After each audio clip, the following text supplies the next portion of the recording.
It's your board game dessert time, folks. It's time for Game Pie.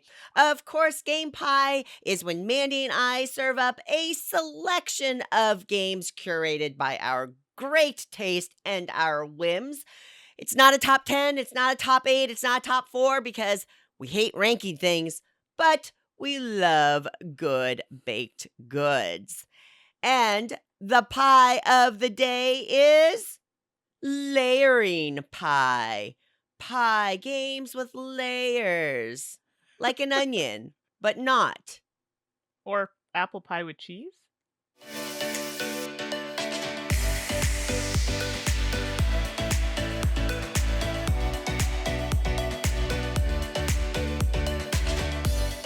And ice Mmm. cream, maybe?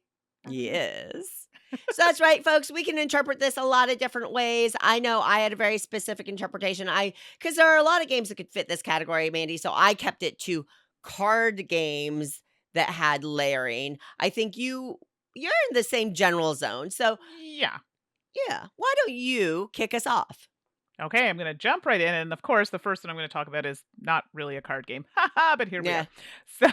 So, Smartphone Inc. I mean, my first slice of pie is Smartphone Inc. And I think a lot of people have played this one, but it's a game, you're trying to sell your phones for the best price you can get, but you have a board where you are taking it and kind of layering it or putting a certain area where certain symbols are showing. So you can either, get a certain amount of money or set your phone prices at a certain level, getting enough symbols to get certain technologies. Either way, you're using boards to layer to maximize your action. So Smartphone Inc. I like this one. That was a good one. One of my all-time favorite games. Great choice. First slice up for me, I've talked about before on the podcast. It just fits this category so well, I can't not. And peeking down the line, Mandy's going to follow right on here. But Circle the Wagons. It is an 18 card at the base, button shy wallet game with a Western theme. And you've got cards with 4 quadrants on them, and you're layering them to create groupings based on the scorecards, which are on the back. So it's very economical and efficient. It really stands the test of time. They did an X-Files edition for a special Xbox X-Files promo box. I Cool. managed to snag a copy of that as well off of eBay. So, Circle the Wagons, it's a great formula. It's a great card game, and it's a great card game that uses cards where you're layering them. So it's perfect for this game pie. Missed out on that X Files one. I'm a little jealous, gotta say. That's a good choice, though. Well, following suit, as you said, my next slice of pie is another button shy card game, and that is Sprawlopolis. And I have to send this kudos out to Stephanie because she's the one who recommended I try this game. But it is exactly that. You're trying to sprawl out your city or I guess town. I don't even know what you would call it, but there are different terrains and things like that. And you're trying to kind of get them set out in a certain way by layering your cards over to get those sections bigger or a certain configuration, and you get points based on that. So it's pretty straightforward. There are some objectives in the game as well that you can meet. I'm terrible at it, but I like it. Sprawlopolis. I'm pretty sure Sprawlopolis is that a solo only? No, no, no. You could, but It's not. it's like cooperative too. Yeah, Oh, yeah. that's just because I've only played it solo. Next slice, layered slice for me is a game called Vidoran Gardens. This is from City of Games, and I believe I heard rumor that they are doing a reprint of it, which makes me very happy Ooh. because I feel like this is a little under talked about for the tile lane card game genre. So it is cards, it's square cards, and each card it's a grid of 3 by 3 with different terrain types on it, and you're layering it to create groups. And there's some other elements as well as you're going some hand management and things like that. But one of the random elements that I love in this is that you are restricted for your height. So you can go Okay. to the side to side. You can build out your horizontal row pretty far, but you are restricted on how many up and downs you can do. And that extra little bit is a great restriction that makes your choices even more difficult, which I enjoy. Vidoran Gardens is a great card based layering game that if they reprint it, I encourage you to check it out. Very cool. I actually don't know this game, so one I'll have to look into myself. Yeah, for sure. My third slice of layering pie. We'll go with that. Sounds funny, but we'll go with layers pie. Is Honshu, and I played this recently. Actually, I mean, I had it and played it before, but I popped out again at a game night. Thanks, Joe, for teaching that again.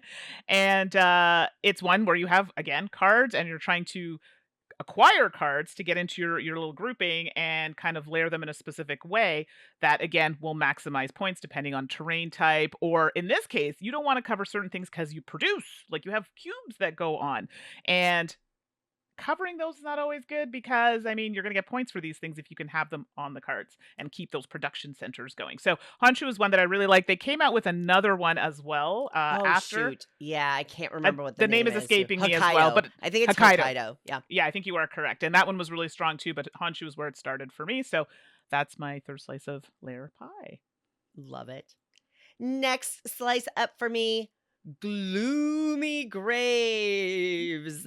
Gloomy Graves was published by Renegade Games. It's designed by Jeffrey D. Allers, who is a designer that I think is extraordinarily talented and makes great games. And Gloomy Graves uses domino cards, so just two sides to them, in which you are working on your own tableau, but you're also manipulating a shared central space to maximize your points and how things layer. Thematically, it's a fairy tale graveyard, and you're the grave keeper, you're the cemetery keeper, and you're trying to like bury and unearth different fantasy creatures like unicorns and fairies. I gotta say that I think the theme held it back in Yeah. market. It's just an oddball theme, which is fine. There's nothing offensive about it or anything like that, but I just don't think people understood what it was. And it worked, quite frankly, thematically, it actually made sense for how you play the game. I would love to see Gloomy Graves resurrected with a new theme or setting that maybe makes it a little more quick appealing to people, because this is a great layering, tile laying card game where you're working that shared space and your personal space. Quite uncommon, and I would love to see this have a bigger life. But if you can find it, Gloomy Graves, great card layering game. I saw what you did there. And yes, sounds like a lot of fun.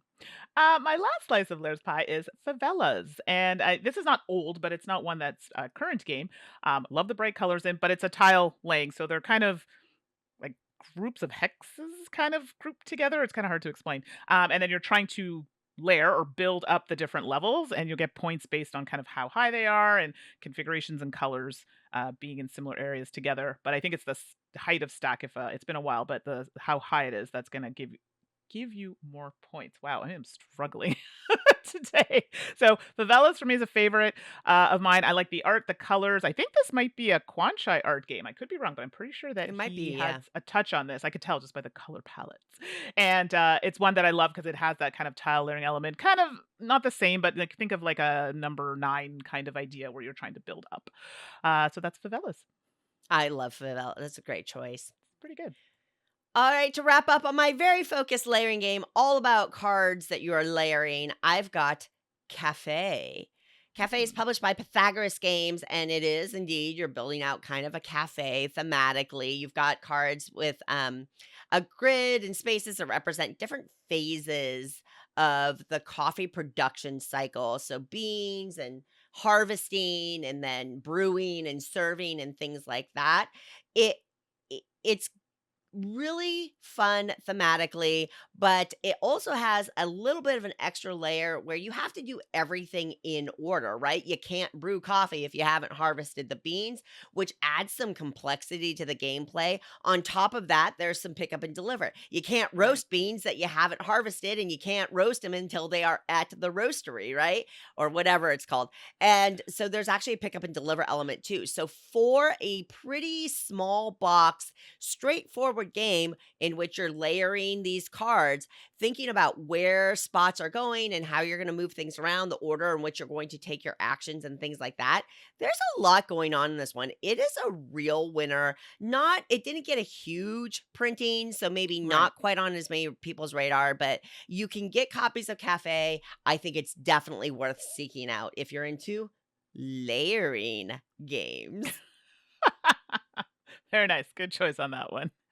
There you go. So that is our game pie full of games with layers.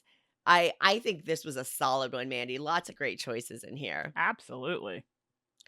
We will wrap up the show with that. As always, thank you everybody for being here with us. If you have suggestions on layering games that you enjoy, you can always reach out to us at saltandsassgames@gmail.com or hit us up on boardgamegeek.com in our Salt and Sass Guild. That's Guild 4131. We post a little post for each episode and people chime in there, and it's always fun to hear from you all on kind of games that you suggest or what's going on in your gaming world. So don't be shy and say hi there. Or Mandi, they can say hi in other places as well. Absolutely. We are on the social, so you could be potentially watching us here on YouTube, or we also do some streaming on the Twitch, and you can find us there at Salt and Sass Games. We are also on Twitter. That's right, I said Twitter at Salt N Sass Games. That's Salt N Sass Games. I too am on the socials, and you can find me Twitter, Instagram, Blue Sky, all the things at 613 Mandi. That's Mandi with an I. How about you, Suzanne? And you can find me on all those social media spaces as well. I'm at 425 Suzanne.